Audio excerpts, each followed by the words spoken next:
The longest in residence, 11 years. I prefer to be the unofficial Lord Mayor of the place. He's not worried about himself, but is desperately concerned about the young sleeping rough. I do. I see it every day.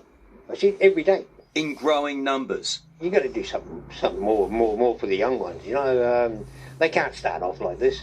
Yesterday, the government's $10 billion plan for 30,000 affordable homes was stopped by the Greens, sparking outrage today. They want to build their profile. We want to build more homes. They care more about TikTok than housing stock. They should be bloody ashamed of themselves. They have no social conscience. And that is the truth of the matter when it comes to the Greens. There was one glimmer of hope.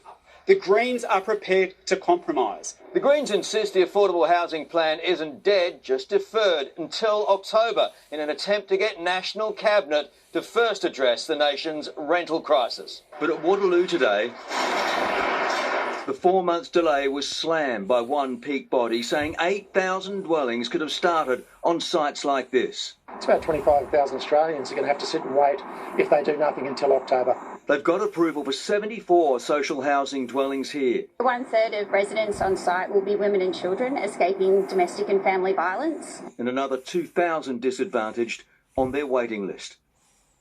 And Chris Reason joins me now. Chris, the pressure is really ramping up on the Greens. Yeah, well, Mark, the Greens leader Adam Bandt was at pains, though, to point out they'd only delayed the bill, not killed it, and hinting there at that possible compromise. They've been lobbying hard for a national rent freeze, just like we saw during the COVID crisis. But the Labor government is pushing back on that, saying it does not have that power and it would cause economic chaos. They ratcheted the pressure on the Greens today. Will that be enough, or will Prime Minister Albanese have to come up with some other rent offer to win them over?